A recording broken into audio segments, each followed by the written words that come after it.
GeoGebra.org is the official website of GeoGebra.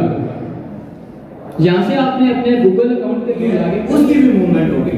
Let's say मैं इस point को move करता हूँ, ये देखें पॉइंट ऑफ इंटरसेक्शन भी आपका चेंज हो रहा है और साथ साथ इसके साथ में जो पैरेलल लाइन ड्रा की थी उसमें भी मूविंग लाई जा रही है। और आपके पास एक भी एनिमेशन है, ठीक है, 3D के अंदर। इस एनिमेशन के नीचे आपको एक स्क्रॉल बार नजर आता है। जैसे इसकी वैल्यू आप नेगेटिव में लेकर जाते हैं तो ये आपके पास क्लॉकवाइज मूव करता है। जैसे ही आप इसको पॉजिटिव की तरफ इंक्रीज करते हैं तो ये आपका एंटी क्लॉकवाइज मूव करता है, ठीक है। तो अब हमारे पास इस सिलेंडर के अंदर एक चीज रह गई है कि वो क्या, कि इस सिलेंडर का वॉल्यूम क्या होगा।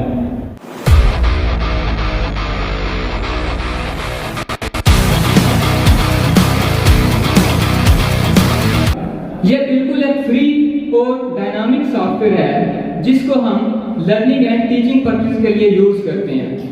यहाँ डायनामिक से मुराद ये है कि जो भी आप एक्टिविटी परफॉर्म कर रहे हैं, अगर आप उसके अंदर कोई चेंजिंग करते हैं तो एट द स्पॉट आपको उसकी आउटपुट मिल जाएगी। और ये कंप्लीट पैकेज है जिसके थ्रू आप geometry, algebra, graphs, calculus, statistics, spreadsheet इन सब को डील कर सकते हैं। Now, there are some major building blocks of GeoGebra which you must understand in order to use it effectively. Number one, app. हम GeoGebra की app को देखेंगे कि हम उसको किस तरह से इंस्टॉल कर सकते हैं। उसके बाद उसका यूजर इंटरफेस देखेंगे, उसके अंदर जो मुख्तलिफ built in tools and commands मौजूद हैं हम उनको डिस्कस करेंगे। And last but not the least, resources which is very important, हम इनको भी डिस्कस करेंगे। सो मैं अपने क्रोम ब्राउज़र की तरफ जाने लगा हूं। GeoGebra.org is the official website of GeoGebra. यहाँ से आपने अपने गूगल अकाउंट के थ्रू लॉगिन कर लेना है और लास्ट पे आपको ऑप्शन नजर आ रहा है एप्स डाउनलोड। आपने इस पे क्लिक करना है और आपको एंड पे दो ऑप्शन नजर आ रहे हैं, GeoGebra Classic 6 and Classic 5. And I recommend to download and install Classic 6 because it is an updated version than Classic 5. इसको आप डायरेक्टली यहाँ से अगर डाउनलोड करें तो आपके पास एक एग्जीक्यूटेबल फाइल आ जाएगी जिसको आप इंस्टॉल कर सकते हैं। अदरवाइज अगर आप ऑनलाइन भी इसको यूज करना चाहें तो आप डायरेक्टली अगर स्टार्ट पे क्लिक करें तो आप इसको ब्राउज़र के अंदर ही ऑनलाइन यूज कर सकते हैं। तो मैंने इसको करना है और उसके इंटीरियर एंगल का सम फाइंड करना है। तो सब इसके लिए हम अपने GeoGebra में मूव करेंगे। इसके साथ साथ मैं अपने व्यू को थोड़ा सा ग्राफिक व्यू को मूव टूल से यूज करके इसकी एडजस्टमेंट भी कर सकता हूँ। हमने एक ट्राइएंगल ड्रॉ करना है। ट्राइएंगल ड्रॉ करने के लिए हम पॉलीगॉन टूल को यूज करेंगे। पॉलीगॉन टूल ज्योमेट्री में तब यूज करते हैं जब हम 3 या 3 से ज्यादा कोने वाली क्लोज शेप के लिए यूज होता है। जैसे मैं यहाँ पे एक पॉइंट ड्रॉ करता हूँ, साथ ही हमारे पास ये दूसरे पॉइंट की बात कर रहे हैं, दूसरा पॉइंट मैं यहाँ पे ड्रॉ करता हूँ। इस पॉइंट को आप कहीं पे भी ड्रॉ कर सकते हैं जिधर आप कर्सर को लेके जाएंगे। अब मैंने जैसे ही थर्ड पॉइंट ड्रॉ करना है तो इसको मैं जैसे फर्स्ट पॉइंट से मिलाऊंगा तो हमारे पास ये रेक्टेंगल बन जाएगा, ट्राइएंगल। उसके बाद अब हमने इसके एंगल फाइंड करना है। एंगल फाइंड करने के लिए हम इसके एंगल टूल पे जाएंगे। एंगल टूल को यूज करके जैसे ही मैं इस फिगर के सेंटर में कहीं पे भी कर्सर को प्रेस करूंगा तो ये हमें इसके इंटीरियर एंगल देगा। मूव टूल का यूज करते हुए हम इन एंगल्स को मजीद एडजस्ट भी कर सकते हैं। जैसे मैंने इस एंगल को एडजस्ट करके अल्फा, बीटा एंड गामा। अब हमने ट्राइएंगल भी ड्रा कर लिया है, हम उसके इंटीरियर एंगल भी मेजर कर लिया। अब हमने फाइंड करना है सम ऑफ इंटीरियर एंगल। उसके लिए मैं प्रेस करूंगा सम इक्वल टू, अब हमें अल्फा, बीटा और गामा की जरूरत है और इसके साथ साथ मैं एक ऑपरेटर यूज करूंगा, वो होगा प्लस का। प्लस ऑपरेटर का यूज करूंगा और साथ में मैं एबीसी के कीबोर्ड में जाऊंगा और वहां से हमें तमाम ग्रीक लेटर का कीबोर्ड मिल जाएगा। तो यहां से मैं alpha plus beta plus gamma. अब आप में से कोई स्टूडेंट बता सकता है कि sum of interior angle of a triangle क्या होता है? 180। जैसे मैं एंटर प्रेस करूंगा तो हमें आंसर दे देगा 180।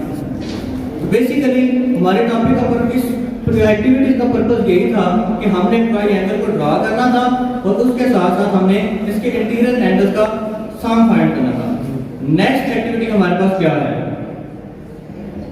नाउ एक्टिविटी नंबर 2, जिसकी स्टेटमेंट है draw intersecting line and find the point of intersection.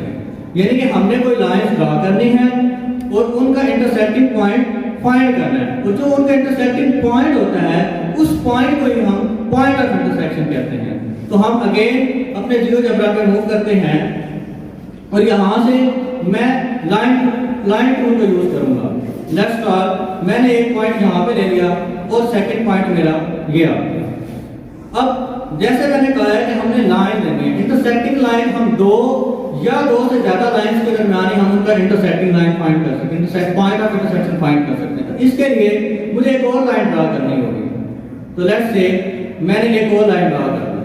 अब हमारे पास ये दो लाइन है जो आपस में इंटरसेक्ट कर रही है, लेकिन इसका पॉइंट ऑफ इंटरसेक्शन हम पॉइंट टूल में जाकर इंटरसेक्टिंग टूल से जैसे कि मैं क्लिक करूंगा तो अब हम इजीली इसके इंटरसेक्शन पॉइंट फाइंड कर सकते हैं। जैसे अब इसकी एक और इंटरेस्टिंग बात है, हमने जिन दो लाइनों का पॉइंट ऑफ इंटरसेक्शन फाइंड करना होता है हम उन दो को क्लिक करेंगे। जैसे मैंने ये दो लाइनें ड्रॉ की हैं, मैं इस लाइन को क्लिक करूंगा, मुझसे पूछ रहा है कि इसके साथ दूसरी लाइन कौन सी है जिसका आपने पॉइंट ऑफ इंटरसेक्शन फाइंड करना है। तो जैसे ही मैं इस लाइन पे क्लिक करूंगा तो ऑटोमेटिकली हमें इसका पॉइंट ऑफ इंटरसेक्शन दे देगा और इसके यहाँ पे हमें शो भी हो रहा है, इसके कोऑर्डिनेट्स यहाँ पे शो हो रहे हैं 8.28 एंड 6.41। अब इसको मजीद इंटरेस्टिंग बनाने के लिए मैं परपेंडिकुलर टूल को यूज करके एक पैरेलल लाइन ड्रा करता हूं। लेट्स सपोज मैं इस लाइन के साथ एक पैरेलल लाइन ड्रा करता हूं। अब आप देखेंगे कि मूव टूल से जैसे जैसे मैं इस पॉइंट को मूव करूंगा तो पॉइंट ऑफ इंटरसेक्शन इसके साथ चेंज होगा और साथ साथ जो पैरेलल मैंने लाइन ड्रा की है उसकी भी मूवमेंट होगी। लेट्स से मैं इस पॉइंट को मूव करता हूं, ये देखें पॉइंट ऑफ इंटरसेक्शन भी आपका चेंज हो रहा है और साथ साथ इसके साथ में जो पैरेलल लाइन ड्रा की थी उसमें भी मूविंग आ रही है और इसी तरह जो पॉइंट ऑफ इंटरसेक्शन है उसकी भी वैल्यू साथ साथ चेंज हो रही है। तो हमारी एक्टिविटी भी यही थी कि हमने कुछ इंटरसेक्टिंग लाइन ड्रा करनी थी और उनका पॉइंट ऑफ इंटरसेक्शन जियोजेब्रा से हम कैसे फाइंड करते हैं वो हमने फाइंड करना था। तो next our activity science method and format of mathematics. जैसे कि हमने इस जियोजेब्रा में आपके सबसे पहले इसके मेजर बिल्डिंग ब्लॉक्स देखे और उनको यूज करते हुए फिर आपने सिस्टमैटिक वे से कुछ मैथमेटिकली एक्टिविटी को परफॉर्म किया। उन्हीं एक्टिविटी को कंटिन्यू करते हुए अपनी एक्टिविटी नंबर 5 देखते हैं, जिसके अंदर आपको वो कह रहा है कि show that slope of a tangent line at a point is equal to the derivative of the function. Basically एक फंक्शन का जो डेरिवेटिव आपका इक्वल होता है उस फंक्शन की टेंजेंट लाइन के स्लोप के ऊपर। ठीक है, ये चीज हमने परफॉर्म करती है। चलते हैं अपनी जियोजेब्रा की तरफ। तो सबसे पहले अपना एक फंक्शन डिफाइन करते हैं, एक पॉपुलर सा फंक्शन जिसे हम एफ ऑफ एक्स कहते हैं कि साइन एक्स। ठीक है, जैसे कि आप जानते हैं कि साइन एक्स की जो रेंज है -1 से 1 के दरमियान होती है, तो इसका ग्राफ भी आपके पास -1 से 1 के दरमियान बना है। ठीक है, एक्स एक्सिस पर। तो अब हम इसे थोड़ा सा ना कंप्रेस करते हैं इस एक्स एक्सिस को ताकि ये सही मिला। अच्छा, तो हमें बेसिकली क्या चाहिए था कि हमने कहा था कि एक फंक्शन की जो टेंजेंट लाइन है वो इक्वल होती है उस फंक्शन के डेरिवेटिव के इक्वल। ये हमारी एक्टिविटी का मकसद था। तो हमें यहाँ पर एक टेंजेंट लाइन ड्रा करना होगी। तो टेंजेंट लाइन के लिए क्या होता है, बेसिकली टेंजेंट लाइन की डिफाइन किया है, डेफिनेशन ये है कि जो टेंजेंट लाइन आपकी होती है वो एक पॉइंट से टच करके हुई गुजरती जो लाइन है उसको हम क्या कहते हैं, टेंजेंट लाइन कहते हैं। तो इस कर्व को हम एक टेंजेंट लाइन लेंगे तो सबसे पहले हमें एक पॉइंट चाहिए जिस पॉइंट से वो गुजरेगी। तो टूल बार में जाकर यहाँ से हम पॉइंट टूल को लेकर किसी भी कर्व के ऊपर एक पॉइंट एलिमिनेट कर दिया। तो अब क्या करना है कि इसके बाद हमें चाहिए यहाँ पर एक टेंजेंट लाइन। तो टूल बार में जाकर यहाँ से हम क्या करेंगे, फिर जो टेंजेंट वाला है ना टूल उसको यूज करेंगे। और इसको कैसे यूज करेंगे कि जिस पॉइंट पर आपको टेंजेंट लाइन चाहिए तो उस पॉइंट पर वाले क्लिक करेंगे और साथ ही जैसे ही ग्राफ पर क्लिक करते जाएंगे तो आपके पास एक टेंजेंट लाइन आ जाएगी। और जैसे जैसे हम मूव टूल से इस पॉइंट को सिलेक्ट करेंगे और जैसे जैसे अब इस पॉइंट की पोजीशन चेंज होगी, इसके कोऑर्डिनेट्स चेंज होंगे, उसके अकॉर्डिंग ही आपकी ये टेंजेंट लाइन की इक्वेशन भी चेंज होगी।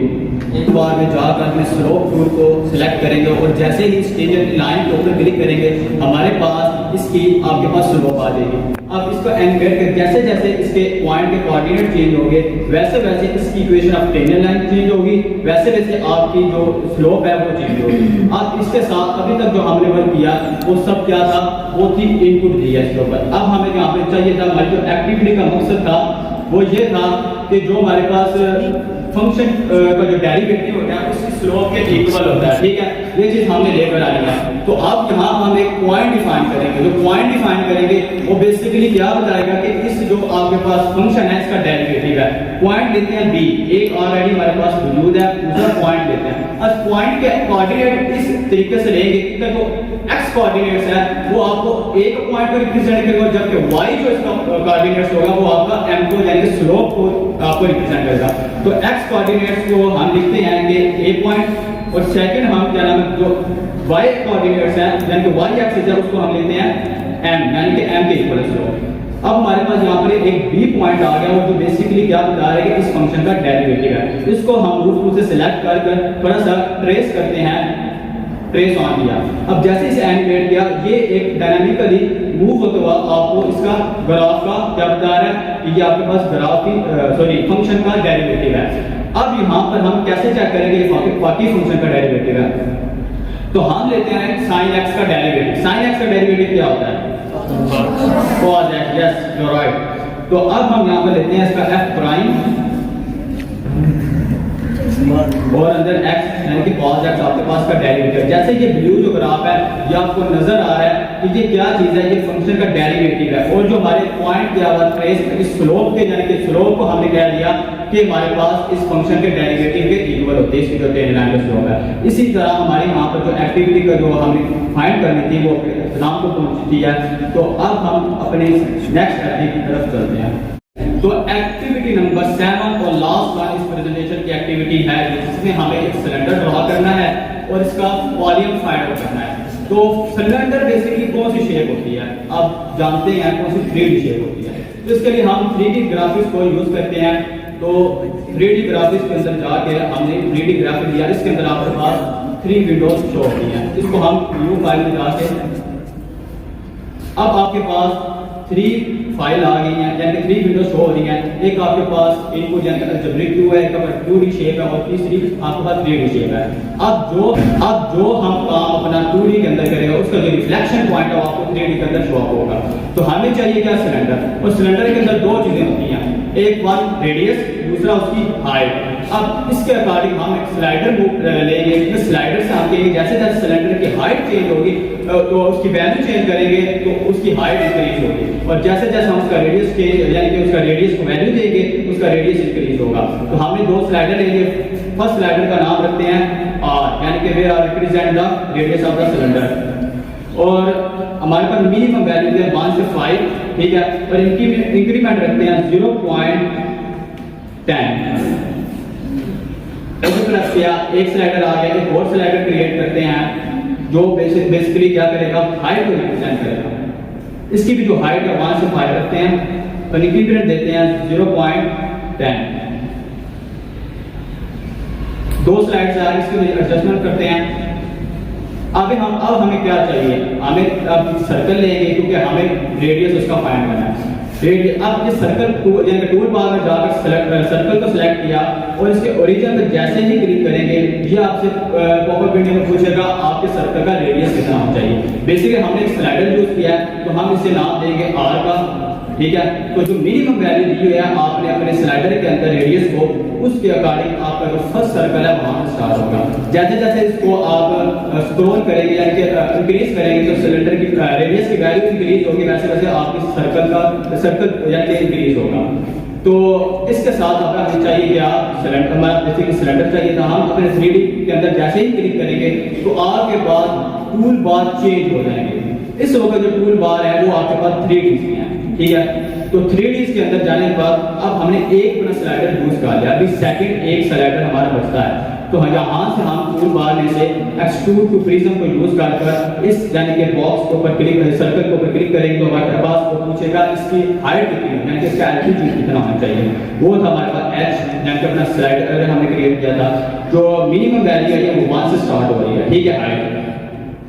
तो यहाँ से आप एनिमेट करते हैं, जैसे जैसे आपका रेडियस की वैल्यू चेंज हो रही है, आपका जो सिलेंडर यानी कि सर्कल की जो रेडियस है वो इंक्रीज हो रही है, सिलेंडर का रेडियस इंक्रीज हो रहा है।